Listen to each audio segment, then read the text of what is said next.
તો ગૃહ રાજ્યમંત્રી હર્ષ સંઘવીએ ભવનાથના મહાશિવરાત્રિના મેળામાં પહોંચ્યા હતા અને મહાદેવના ચરણોમાં શીશ નમાવી ગુજરાતીઓના ઉજ્જવળ ભવિષ્યને લઈને પ્રાર્થના કરી.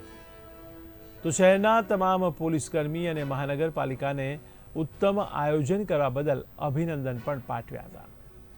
આ પ્રસંગે ગૃહ રાજ્યમંત્રી હર્ષ સંઘવી સાથે પ્રદેશ ભાજપ સંગઠન મહામંત્રી રત્નાકર, સાંસદ રાજેશ ચુડાસમા, ભાજપ યુવા મોરચાના અધ્યક્ષ પ્રશાંત કોરાટ સહિત અન્ય નેતાઓ અને લોકો પણ ઉપસ્થિત રહ્યા હતા. ભક્તિ કરવાનો અવસર પ્રાપ્ત થયો.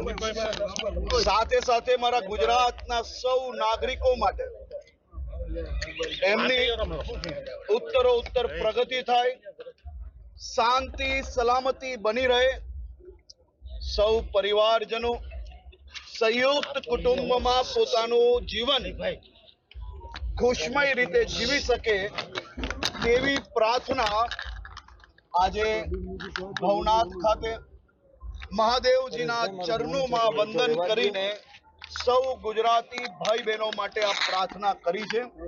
આજે હું જુનાગઢ પોલીસને અભિનંદન આપું છું. ખૂબ સરસ રીતે સૌ નાગરિકો માટે વ્યવસ્થાઓ કરવામાં આવી છે. મહાનગરપાલિકાને અભિનંદન આપું છું.